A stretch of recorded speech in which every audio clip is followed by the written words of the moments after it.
Okay, so this unit can actually be left on your installation location, and we'll be able to wire this up.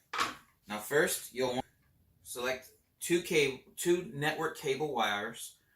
One will be used for your limit switches, and the other one will be used for the buttons. To select the location on your box, whichever is most convenient for your particular application, where you want these wires to be installed.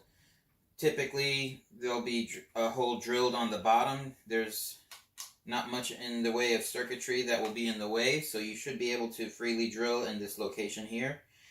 However, if you need it to come through the side, you could also do so. Then you simply just get a regular drill bit that will be approximately 1/4 inch, and that way your cable can be inserted into the box.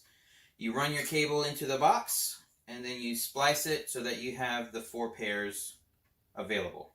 Alright, so now your interface board is ready for installation. The reason that we're unplugging this cable is because this does have sensitive low voltage circuitry in it, and it is very susceptible to static electricity. So while you're handling these wires, it's very possible to statically discharge through the wires and into the main board.